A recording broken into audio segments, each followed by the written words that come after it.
Hello, everyone. I'm glad to be back with you. Even if this picture isn't quite as clear as the last one was, I'm using a different computer this time, and I don't think the camera is quite as good. But anyway, the story is still as good, isn't it? And the last time we were together, Aravis and Lazraline were stuck behind a sofa, overhearing Prince Rabadash trying to convince his father to allow him to ride to Archenland and quickly capture the whole country of Archenland and then move on from there into Narnia, scoop up Queen Susan, and get back to Archenland and be the new ruler there instead of King Loon and the Tisroc, with the encouragement of that obsequious sycophant Ahoshtatar Khan, has agreed to that. And as we left it, the two girls were stuck behind the sofa after the three men had left. And let's find out what happened next. Across the desert, this next chapter is called. How dreadful! How perfectly dreadful! Whispered Lazarine. Oh, darling, I'm so frightened. I'm shaking all over. Just feel me. Oh, come on, said Aravis, who was trembling herself. They've gone back to the new palace now. Once we're out of this room, we'll be safe enough. But it's wasted a terrible time. Get me down to that water gate as quickly as you can. Oh, darling, how can you? Squeaked Lazraline. I can't do anything now. My poor nerves. No, we must just lie back a bit and be still. Why do we want to do that? Well, then we'll go back, said Lazarine. Why back? Said Aravis. Oh, you just don't understand. You're so unsympathetic. And Lazarine began to cry. Aravis decided this was no time for mercy. Look here, she said, catching hold of Lazarine and giving her a good shake. If you say another word about going back, and if you don't start taking me to that water gate at once, do you know what I'll do? I will rush out into that passage and I will scream. Then we'll both be caught. But we'll both be killed, said Lazarine. Didn't you hear what the Tisroc, may he live forever, said? Yes, and I'd sooner be killed than married to a Hoshta, so come on. Oh, you are so unkind, said Lazarine. I'm in such a state. But in the end, she had to give in to Aravis. She led the way down the steps they had already descended, and along another corridor, and so finally out into the open air. They were now in the palace garden, which sloped down in terraces to the city wall. The moon shone brightly. One of the drawbacks about adventures is that when you come to the most beautiful places, you often are too anxious and hurried to appreciate them. So that Aravis, though she did remember them years later, had only vague impressions now of gray lawns, quietly bubbling fountains, and long black shadows of cypress trees. When they reached the very bottom, and the wall rose frowning above them, Lazarine was shaking so much that she could not unbolt the gate. Aravis did it. There at last was the river, full of reflected moonlight, and a little landing stage and a few pleasure boats. Goodbye, said Aravis, and thank you. I'm sorry I've been such a pig, but think what I'm flying from. Oh, Aravis, darling, said Lazarine, won't you change your mind now that you've seen what a great man Ahoshta is? Great man, said Aravis. He's a hideous, groveling slave who flatters when he's kicked, but treasures it all up and hopes to get his own back by egging on that horrible Tisroc to plot his own son's death. Sooner marry my father's lowest slave than a creature like that. Aravis, how can you say such dreadful things? And about the Tisroc, may he live forever, about him too. It must be all right if he's going to do it. Goodbye, said Aravis, and I thought your dresses were lovely, and your house was lovely, and I'm sure you'll have a lovely life, though it wouldn't suit me. Do close the door softly behind me. And she tore herself away from her friend's affectionate embraces, stepped into a little rowboat, cast off, and a moment later was out in midstream, with a huge real moon overhead and a huge reflected moon deep down in the river. The air was fresh and cool, and as she drew near the further bank, she heard the hooting of an owl. Ah, this is better, thought Aravis. She had always lived in the country, and she hated every minute of her time in Tashbaan. When she stepped ashore, she found herself in darkness, for the rise of the ground and the trees had cut off the moonlight. But she managed to find the same road that Shasta had found, and came out, just as he had done, to the edge of the grass and the beginning of the sand. And she looked, like him, to her left and saw the big black tombs. And now at last, brave girl though she was, her heart quailed. Supposing the others weren't there? Supposing the ghosts were? But she stuck out her chin and a little bit of her tongue, too, and went straight toward them. Before she had reached the tombs, she saw Bree and Hwin and the groom. You can go back to your mistress now, said Aravis, quite forgetting that he couldn't until the city gates opened in the morning. Here is money for all your trouble. To hear is to obey, said the groom, and at once he set off at a remarkable streak in direction of the city. There was no need to tell him to make haste. He'd been thinking a great deal about the ghosts, too. For the next few seconds, Aravis was busy kissing the noses and patting the necks of Hwin and Bree, just as if they had been ordinary horses. And here comes Shasta. Thanks be to the lion, said Bree. Aravis looked around, and there, right enough, was Shasta, who had come out of the moonlight the moment he saw the grooms going away. And now, said Aravis, there's not a moment to lose. And in hasty words she told them about Rabadash's expedition. Treacherous hounds, said Bree, shaking his mane and stamping his hoof. An attack in time of peace, without any warning sent. But we'll grease his oats for him. We'll be there before he is. Well, can we? Said Aravis, swinging herself into Hwin's saddle. Shasta wished he could mount like that. Oh, snorted Bree. Up you get, Shasta. Can we? And off to a good start, too. He said that he was going to start at once, said Aravis. Oh, but that's how humans talk, said Bree. You don't get a company of 200 horses and horsemen watered and fed and loaded up and armed and saddled and started all in a minute. Now, what's our direction? Due north? No, said Shasta. I know about that. I've drawn a line. I'll explain it later. Bear a bit to our left. Both you horses. Ah, here it is. And now, said Bree, all that about galloping for a day and a night like in stories can't really be done. It must be a walk and a trot, but brisk trots and short walks. And whenever we walk, you two humans slip off and walk too. Now, are you ready, Hwin?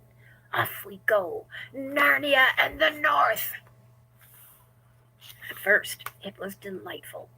The night had now been going on for so many hours that the sand had almost finished giving back all that sun heat it had received during the day, and the air was cool and fresh and clean. Under the moonlight, the sand in every direction, and as far as they could see, gleamed as if it were smooth water or a great silver tray. Except for the noise of Bree's and Hwin's hoofs, there was not a sound to be heard. Shasta would have nearly fallen asleep if he didn't have to dismount and walk every now and then. This seemed to last for hours. And then there came a time when there was no longer any moon, and they seemed to ride in dead darkness for more hours and hours.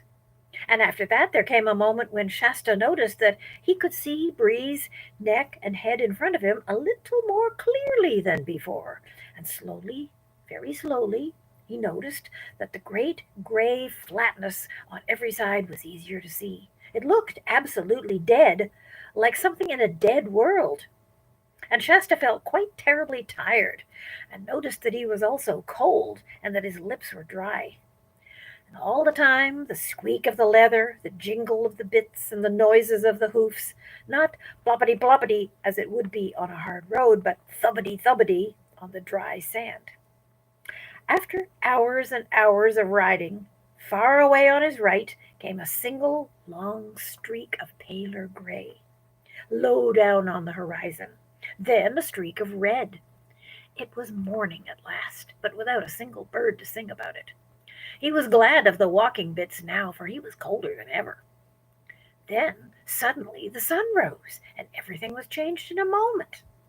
The gray sand turned yellow and twinkled as if it were strewn with diamonds. On their left, the shadow of Shasta and Wynn and Bree and Aravis, enormously long, raced beside them. The double peak of Mount Pyre, far ahead, flashed in the sunlight, and Shasta saw that they were a little out of course. A bit left, he sang out. Best of all, when you looked back, Tashfan was already very small and remote.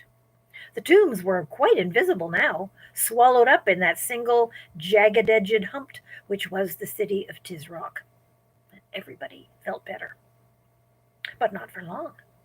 Though Tashbaan looked very far away when they first saw it, it refused to look any further away as they went on. Shasta gave up looking back at it, for it only gave him the feeling that they were not moving at all. Then the light became a nuisance.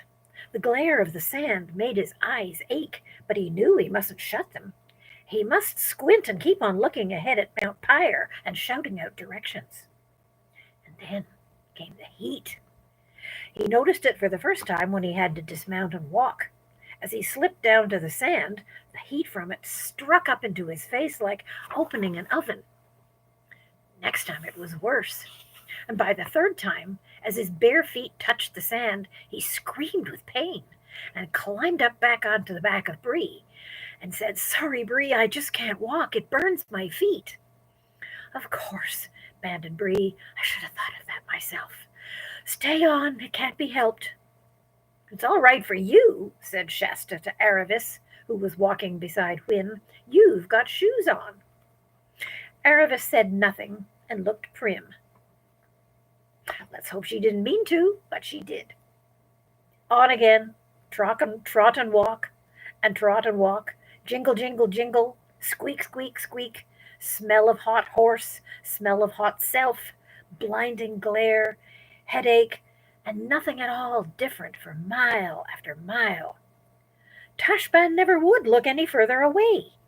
The mountains would never look any nearer. You felt that this had been going on always. Jingle, jingle, jingle, squeak, squeak, squeak, smell of hot horse, smell of hot self. Of course, one tried to play all kinds of games with oneself to make the time pass, and of course they were all no good. And one tried very hard not to think of drinks. Iced sherbet in a palace in Tashbaan. Clear spring water tinkling with a dark earthy sound.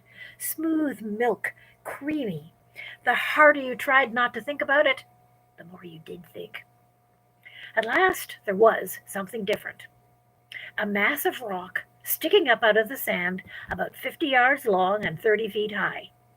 It did not cast much shadow because the sun was very high, but it did cast a little. Into that shade they crowded. There they ate some food and drank a little water. It is not easy giving a horse a drink out of a skin bottle, but Bree and Wynn were clever with their lips. No one had anything like enough. No one spoke. The horses were flecked with foam and their breathing was noisy. And the children were pale. After a very short rest, they went on again. Same noises, same smells, same glare, until at last their shadows began to fall on their right, and they got longer and longer until they seemed to stretch out to the eastern end of the world. Very slowly, the sun drew nearer to the western horizon, and now at last the sun was gone down, and thank goodness that merciless glare was gone, though the heat coming up from the sand was just as bad as ever. 4 pairs of eyes were looking out eagerly for any signs of that valley that Salopad the raven had spoken about. But mile after mile there was nothing but level sand. And now the day was quite definitely done, and most of the stars were out, and still the horses thundered on, and the children rose and sank in their saddles, miserable with thirst and weariness. Not until the moon had risen did Shasta, in the strange barking voice of someone whose mouth is perfectly dry, shout out, "There it is!" There was no mistaking it now. Ahead, and a little to their right, there was at last a slope downward, and hummocks of rock on either side. Here it is here, and maybe you can see Shasta and Aravis on the horses down there at the very bottom of the picture, going down into that valley. The horses were far too tired to speak, but they swung around toward it, and in a minute or two they were entering the gully.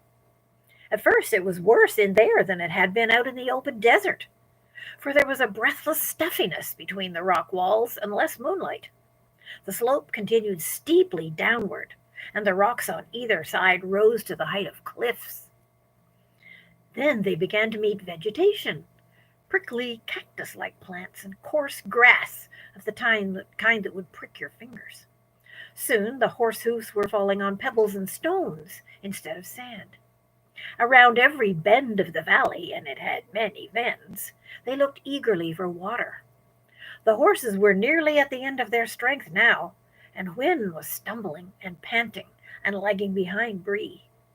They were almost in despair, before at last they came to a little muddiness, and then a tiny trickle of water through softer and better grass.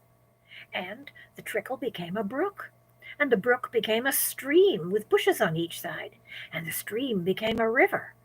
And there came, after more disappointments than I can name, a moment when Shasta, who had been in a kind of doze, suddenly realized that Bree had stopped, and he found himself slipping off.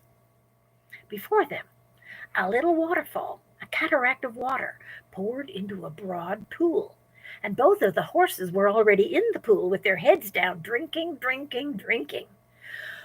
"Oh," said Shasta, and plunged right in. It was about up to his knees, and he stooped his head right down into the cataract. It was perhaps the loveliest moment of his life. It was about 10 minutes later when all four of them, the two children nearly wet through, came out and began to notice their surroundings. The moon was high enough now to peep down into the valley. There was soft grass on both sides of the river, and beyond the grass, trees and bushes sloped up the bases of the cliffs. There must have been some wonderful flowering shrubs hidden in that undergrowth, for the whole glade was full of the coolest and most delicious smells. Here's a picture that's not any too clear, but maybe you can see back in the background there. Let me see. Back in the background there, right about here, is where the little tiny waterfall was, going down into the pool, and the horses and Aravis and Shasta are standing there, and then above them are the cliffs with lots of nice flowering bushes on them. Okay. And out of the dark recesses among the trees there came a sound that Shasta had never heard before. A bird called a nightingale was singing. Everyone was much too tired to speak or eat. The horses, without waiting to be unsaddled, lay down at once, and so did Aravis and Shasta. About 10 minutes later, the careful Hwin said, "But we mustn't go to sleep. We've got to keep ahead of Rapidash." "No," said Bree very slowly, "we mustn't go to sleep, just a little rest." Shasta knew, for a moment, that they would all go to sleep if he didn't get up and do something about it, and he felt that he ought to do so. In fact, he decided that he would get up and persuade them to go on, but not quite yet.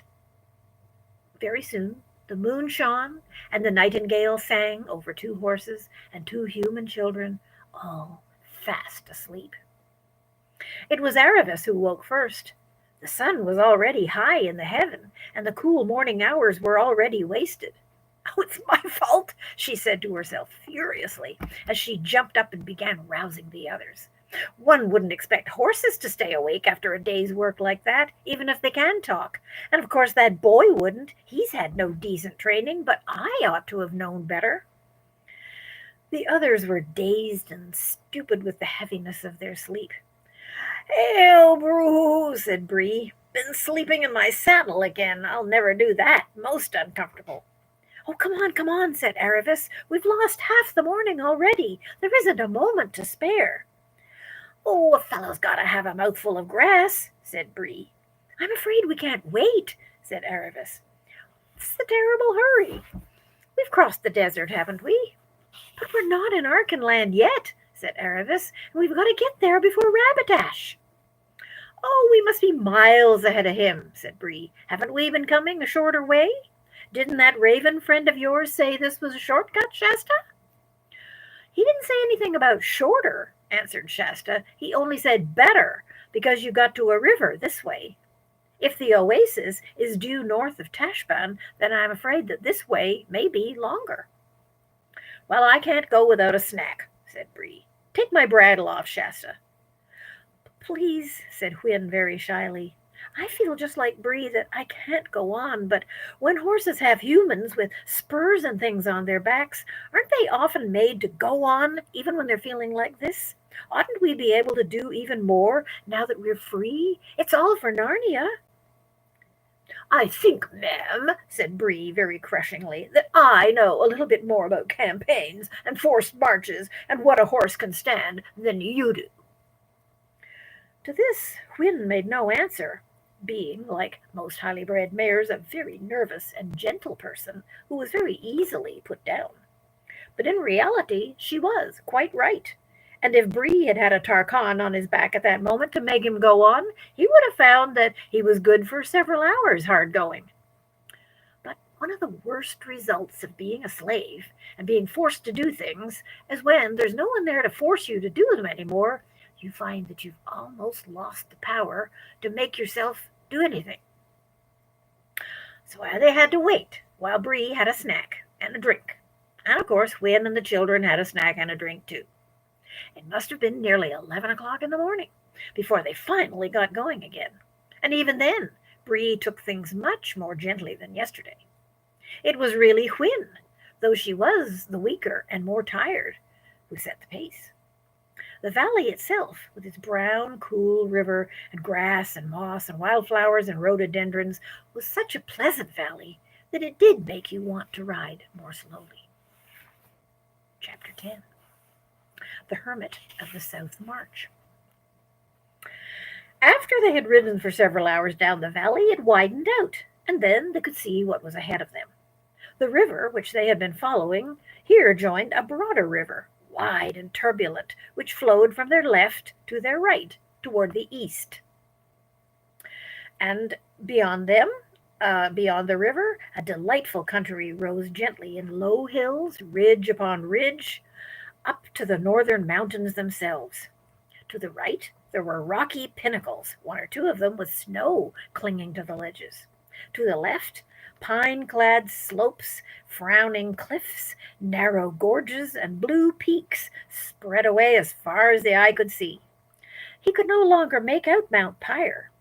Straight ahead, the mountain range sank to a wooded saddle, which, of course, must be the pass from Archenland into Narnia.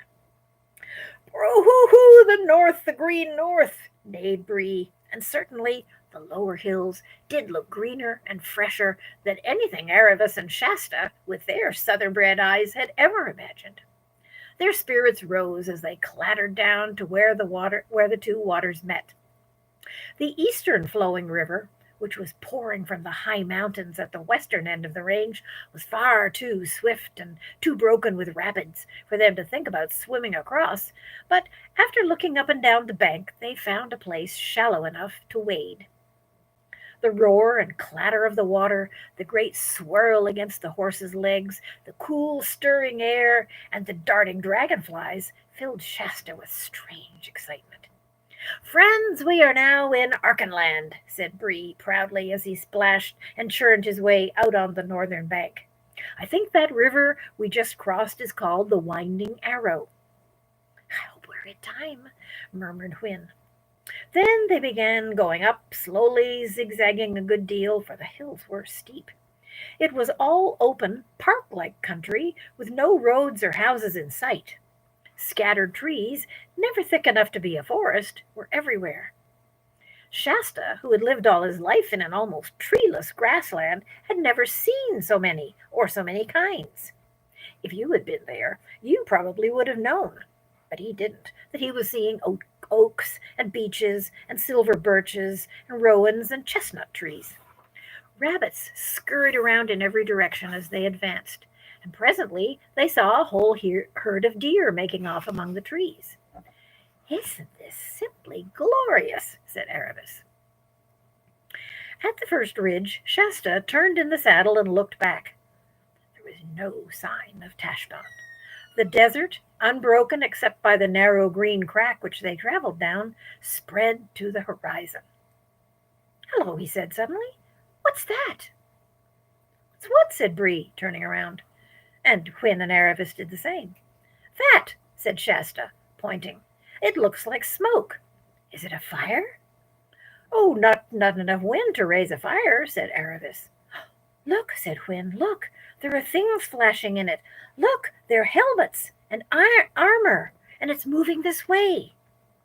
"By Tash," said Aravis, "it's the army. It's Rabadash." "Of course it is," said Hwin, "just what I was afraid of. Quick, we must get to Anvard before it." And without another word, she whisked around and began galloping north. Bree tossed his mane and did the same. "Come on, Bree, come on," yelled Aravis over her shoulder. This race was very grueling for the horses.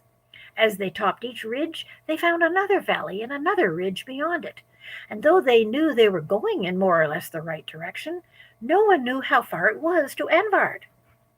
From the top of the second ridge, Shasta looked back again. Instead of a dust cloud well out in the desert, he now saw a black, moving mass, rather like ants, on the far side of the winding arrow. They were doubtless looking for a place to cross. "They're down at the river!" he yelled wildly. "Quick, quick!" shouted Aravis. "We might as well not have come at all if we don't reach Anvard in time. Gallop, Bree, gallop! Remember, you're a war horse." It was all Shasta could do to prevent himself from shouting out similar instructions, but he thought, "The poor chap's doing all he can already," and he held his tongue. And certainly both horses were doing, if not all they could. They were doing all they thought they could, which is not quite the same thing. Bree had caught up with Hwin, and they thundered side by side over the turf. It didn't look as if Hwin could possibly keep it up much longer. At that moment, everyone's feelings were completely altered by a sound from behind. It was not the sound they were expecting to hear, the noise of hoofs and jingling armor, mixed perhaps with Calormene battle cries. Yet Shasta knew it at once. It was the same snarling roar he had heard that first moonlight night when they first met Aravis and Hwin. Bree knew it too. His eyes gleamed red and his ears lay flat on his skull, and Bree now discovered that he had not really been going as fast as he could. Shasta felt the change at once. Now they really were going all out. In a few seconds, they were well ahead of Hwin. "It's not fair," thought Shasta. "I did think we'd be safe from lions here." He looked over his shoulder. Everything was only too clear. A huge, tawny creature, its body low to the ground, like a cat streaking across the lawn to a tree when a strange dog has gotten into the garden, was behind them, and it was nearer every second and half-second. He looked forward again and saw something that he couldn't quite take in or even think about. Their way was blocked by a smooth green wall about 10 feet high. In the middle of that wall there was a gate, open, and in the middle of the gate stood a tall man, dressed down to his bare feet in a robe colored like autumn leaves, leaning on a straight staff. His beard fell almost to his knees. Shasta saw all this in a glance and looked back again.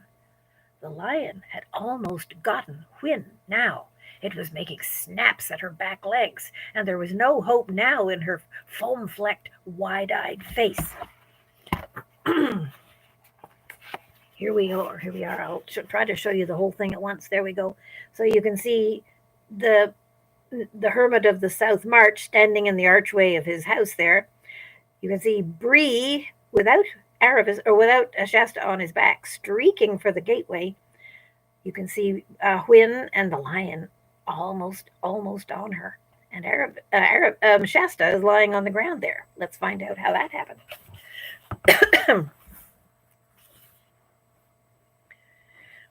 Shasta saw all this in a glance and looked back again. The lion had almost got Hwin now. It was making snaps at her back legs, and there was no hope now in her foam-flecked, wide-eyed face.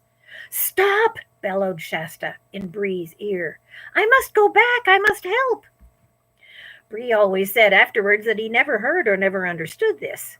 And, as he was in general a very truthful horse, we must accept his word. Shasta slipped his feet out of the stirrups, slid both his legs over the left side of his horse, hesitated for one hideous hundredth of a second, and then jumped. It hurt horribly and winded him. But before he knew how it hurt, he was staggering back to help Aravis. He had never done anything like this in his life before, and he hardly knew what he was doing now. One of the most terrible noises in the world, a horse's scream, broke from Hwin's lips. Aravis was stooping low over Hwin's neck and seemed to be trying to draw her sword. And now all three, Aravis, Hwin, and the lion, were almost on top of Shasta. Before they reached him, the lion rose up on its hind legs, larger than you would ever believe a lion could be, and jabbed at Aravis with its right paw. Aravis screamed and reeled in the saddle. The lion was tearing her shoulders. Shasta, half mad with horror, managed to lurch toward the lion. He had no weapon, not even a stick or a stone. He shouted out, idiotically, at the lion like one would at a dog. "Go home! Go home!" he shouted. For a fraction of a second he was looking right into its wide-open, raging mouth. Then, to his utter astonishment, the lion, still on its hind legs, stopped suddenly, turned head over heels, picked itself up, and rushed away. Shasta did not for a moment suppose it had gone for good. He turned and raced for the gate in the green wall, which now, for the first time, he remembered seeing. Hwin, stumbling and nearly fainting, was just entering the gate. Aravis was still on her back, but was covered with blood.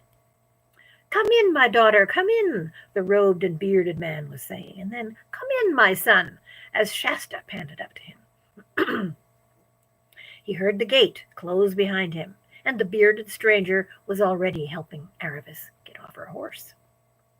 They were in a wide and perfectly circular enclosure, protected by a high wall of green turf. A pool of perfectly still water, so full that the water was almost level with the ground, lay before him. At one end of the pool, completely overshadowing it with its branches, there grew the hugest and most beautiful tree that Shasta had ever seen.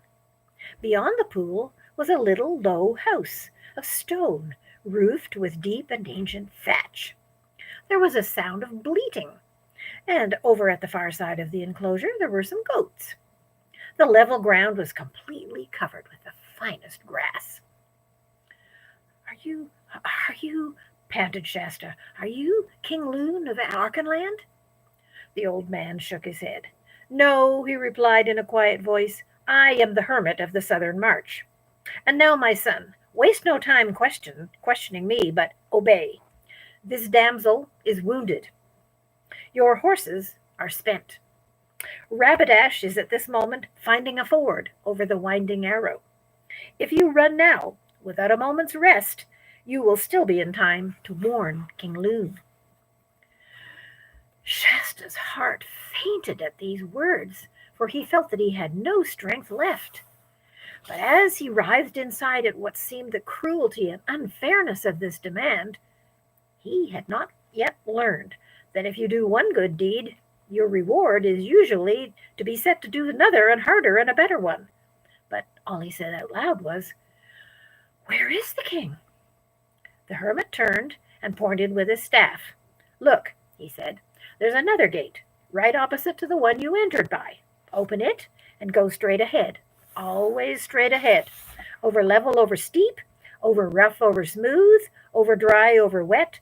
I know by my art that you will find King Lune straight ahead, but run, always run." Shasta nodded his head, ran to the northern gate, and disappeared behind it. Then the hermit took Aravis, whom he had all this time been supporting with his left arm, and half led, half carried her into the house. And after a long time he came out again. And now, cousins, he said, it's your turn, to the horses. Without waiting for an answer, and indeed they both were too exhausted to speak, he took the bridles and saddles off both of them. And then he rubbed them both down so well that a groom in a king's stable could not have done it better. There, he said, dismiss it all from your minds and be comforted. Here is water, and there's grass, and you shall have a hot mash when I've milked my other cousins, the goats. Sir, said Hwin, finding her voice at last, will Tarkheena live? Has the lion killed her? I know many things in the present time by my art, replied the hermit with a smile, and yet little knowledge of things future. Therefore I do not know whether any man or woman or beast in the whole world will be alive when the sun sets, but be of good hope. The damsel is likely to live as long as any of her age. When Aravis came to herself, she found that she was lying face down on a low bed of extraordinary softness in a cool, bare room with walls of stone. She couldn't understand why she had been laid on her face, but when she tried to turn over and she felt the hot, burning pains all over her back, she remembered. She couldn't understand what this delightful, springy stuff the bed was made of, because it was made of heather, which is the best bedding, and heather was something she had never seen or heard of. The door opened, and the hermit entered, carrying a large wooden bowl in his hand. After carefully setting this down, he came to the bedside, and he asked, How do you find yourself, my daughter? My back is very sore, father, said Aravis, but there's nothing else wrong with me. And he knelt down beside her, laid his hand on her forehead, and felt her pulse. There is no fever, he said. You will do well. Indeed, there's no reason why you can't get up tomorrow. But now, drink this. And he fetched the wooden bowl and held it up to her lips. Aravis couldn't help making a face when she first tasted it, for goat's milk is rather a shock if you've never tasted it before. But she was very thirsty, and she managed to drink it all, and felt better when she had finished. Now, my daughter, you may sleep when you wish, said the hermit, for your wounds are washed and dressed, and though they hurt, they are no more serious than if they had been the cuts of a whip. It must have been a very strange lion, for instead of catching you out of the saddle and getting his teeth into you, he has only drawn his claws across your back. 10 scratches. Sore, but not deep or dangerous. I say, said Aravis, I have had good luck. Daughter, said the hermit, I have now lived 109 winters in this world, and I have never met any such thing as luck. There is something about all this I do not understand, but if ever we need to know it, you may be sure that we shall. But what about Rabadash and his 200 horse? Said Aravis. They will not pass this way, I think, said the hermit. They've probably found a ford by now, so that it is well to the east of us, and from that they will try to ride straight on to Anvard. Poor Shasta, said Aravis. Does he have far to go? Will he get there first? There is good hope of that, said the old man. Aravis lay down again, on her side this time, and said, Have I been asleep for a long time? It seems to be getting dark. The hermit was looking out of the only window, which faced north. This is not the darkness of night, he said presently. The clouds are rolling down from Stromness Head. Our foul weather almost always comes from there in these parts. There'll be thick fog tonight.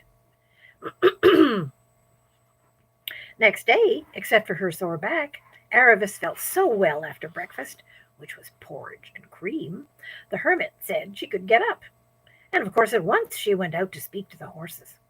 The weather had changed, and the whole of that green enclosure was filled, like a great green cup, with sunlight. It was a very peaceful place, lonely and quiet. Hwin at once trotted over to Aravis and gave her a horse kiss.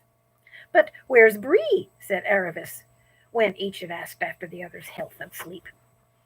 Over there, said Whin, pointing with her nose to the far side of the circle. And I wish you'd come and talk to him. There's something wrong. I can't get a word out of him.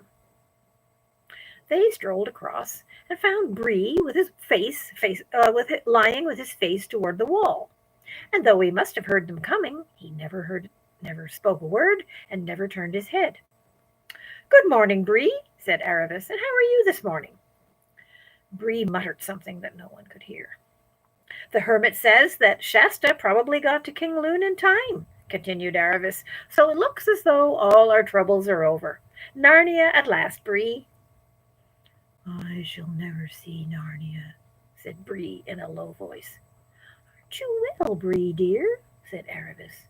Bree turned around at last, his face as mournful as only a horse could be. I shall go back to Calormen, he said.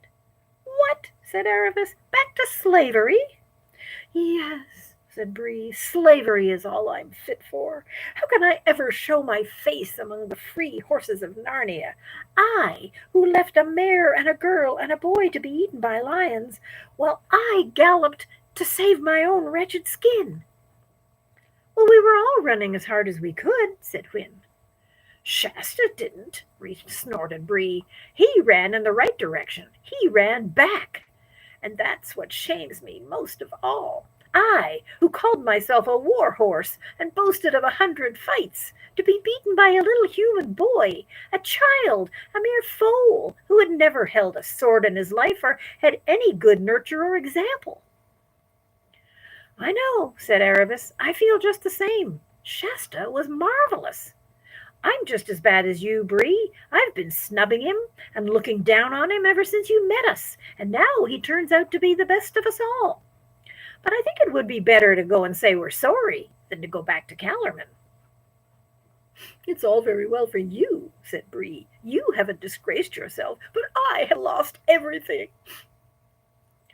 My good horse, said the hermit, who had approached them unnoticed because his bare feet made so little noise on that sweet dewy grass.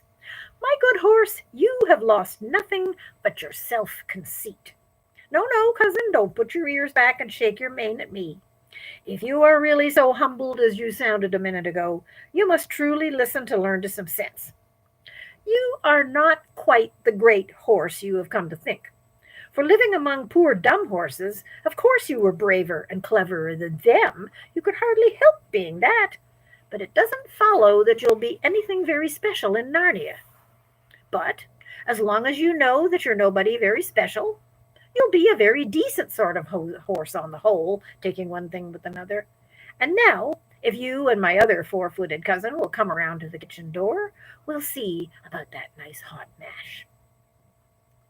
And that is the end of chapter 10.